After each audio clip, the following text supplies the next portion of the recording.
لقد كان في يوسف وإخوته آيات للسائلين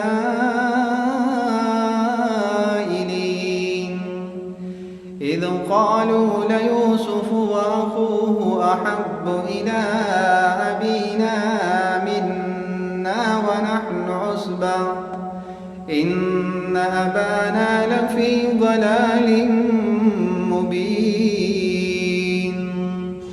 اقتلوا يوسف أو اطرحوه أرضا يخل لكم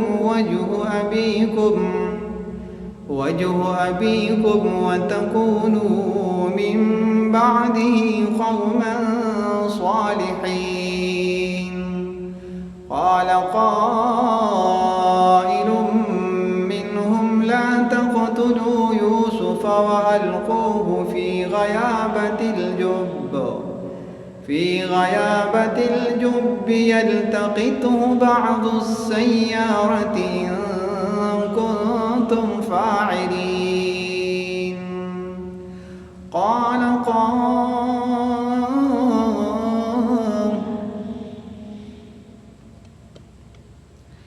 لقد كان في يوسف وإخوته آيات للسائلين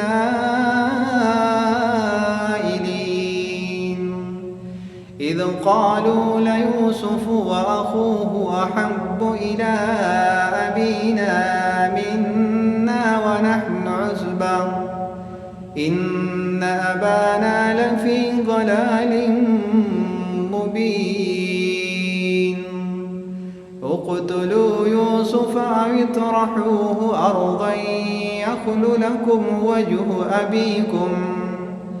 وجه أبيكم وتكونوا من بعده قوما صالحين. قال قائل منهم لا تقتلوا يوسف وألقوه في غيابة الجب يلتقطه بعض السيارة إن كنتم فاعلين.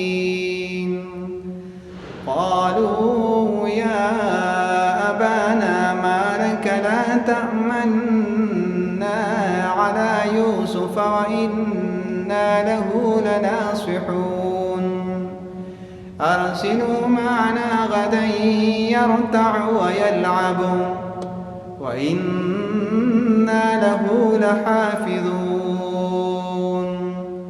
قال إني ليحزنني أن تذهبوا به وأخاف أن يأكله الذئب وأنتم عنه غافلون.